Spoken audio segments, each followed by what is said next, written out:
Hey everybody, Kevin Shortell here. I have my good friend Dave Franecki on. I wanted to talk with him about a couple of things that we feel are very, very important. I always want to add value in understanding what you have, but it's great to hear from other people and what they are doing. Known Dave for quite some time now in the note business, active investor, and one of the things we like to do is take notes and increase the value. One of the great ways you can do that today is converting notes from land contracts over to notes and mortgages. And Dave, I know you've done some study on this in various states. Your thoughts and impressions on that and why that's a big thing for you today? I think it's absolutely the way to go. Due to the, let's call it abuses by some of the hedge funds back in the day, it created some negative scenarios in various states, whether they be Ohio, Indiana, pick your state, it doesn't matter. It hurt, a lot of people were hurt, but there's some good product out there.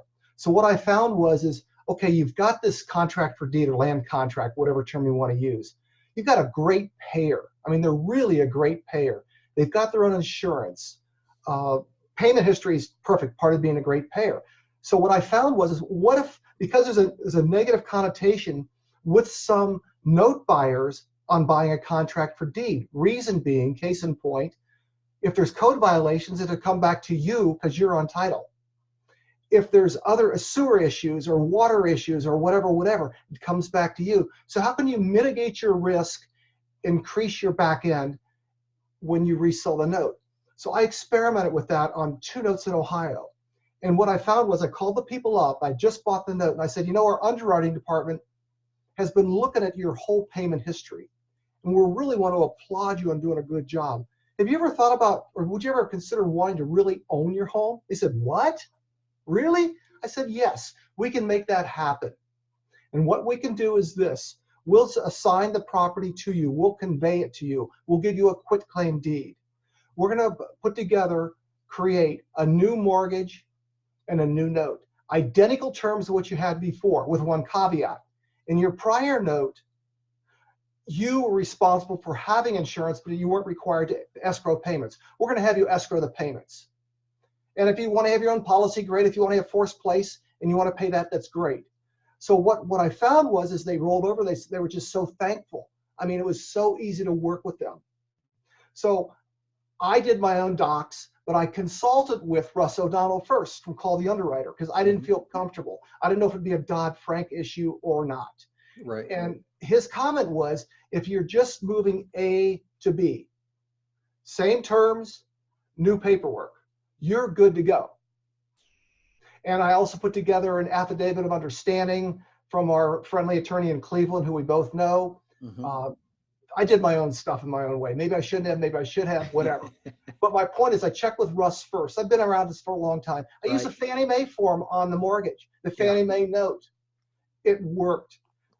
Shipped the docs out to the payer, to the borrower. I had a notary come in, or they can go to a bank and get a notarized, or now it's that particular service is offered on PaperStack. Mm-hmm. It's my understanding. Yeah. Well, they fell off the chair. They loved it. It's absolutely one of the easiest ways to increase the value of a note today. And Dave, you were spot on. For those of you who might have missed that, let me just circle back real quick. These land contracts or contract for deeds are a little quirky. You only find them in the seller finance world. They're not in the bank origination world, but they are popular in the seller finance, especially when the big hedge funds came in and recognized single family homes for the first time as an asset class. And you're right, they did things on a big scale. They went to 1 or 2 big servicing companies, and all they did was create these land contracts. And not because they thought or studied and felt that was the right thing to do. That's just what they were told to do, and to do them quickly, which it did. It helps you sell a home quickly with small down payments, less qualifications, but the court systems today are taking a second look at those, and they can be a little more high risk than some people realize, because in these arrangements, you as the note holder also have legal title to the property. The person living in the house, the borrower, has equitable title in there. So yes, if something goes wrong on the house, you don't fines are assessed, they fine you because you're the legal owner of that. So you do take on some burden on a responsibility on this. But I agree with you. The people living in those homes, they would rather know that they own the home than have the ability to own that home once they pay the loan off in full, because that's how it works. You got to pay these things off in full before you have full legal ownership. What Dave was just explaining was how he took 2 of these notes, took the borrowers and made them homeowners now rather than later. And they were thankful for it, as they should be, because now they get the ownership. They've got all the write-offs. They've got everything else that they need for that property. And they know at the end of the day, they've got the deed to the property and they've got the ownership. On the other hand, Dave, you got a better quality of note that you can turn around and sell. Yeah. Now, the other thing too, Kevin, with the emotional equity, they're going to do more and more to the house because they feel like they own it.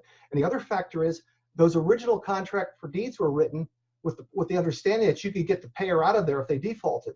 But once they've been in there for more than 5 years, it goes back to a regular foreclosure process anyway. So you might as well just do it. One other example, this was in Fort Worth. The paperwork was atrocious. There was a land contract. There was a deed of trust too. It was a mess. So I thought, how can I neutralize that, get rid of my potential liability or my note buyer's potential liability? Went to the payer. He was an Hispanic gentleman. He bought the property when he was 20. He's 29 now. Well-spoken, total gentleman.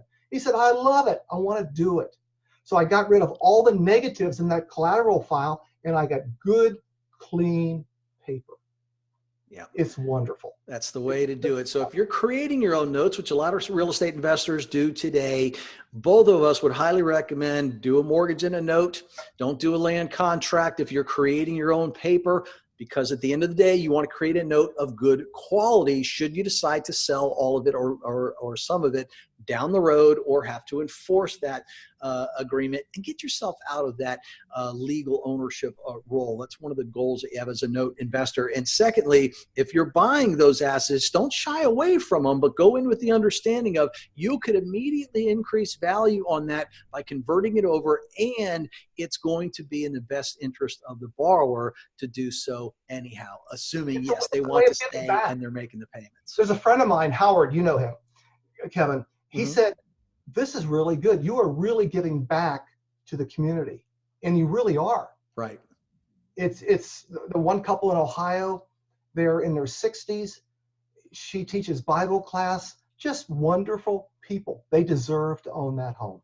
And that's, and you're right. You know, this comes back to what I've said for a long time is the government finally realized they can't cure this problem. The banks realized they couldn't do it. And even Wall Street came in and said, we can't make it as scalable as we want. It comes down to entrepreneurs like you and I and everybody watching this on YouTube. It comes down to investors like us that can come in with these solutions, and we can directly impact somebody's life, as Dave was just saying. Now, one last point, Kevin. One last point. Yep. I'd also recommend when you get that mortgage and note or deed of trust and note to go ahead and have lender's title policy put on it.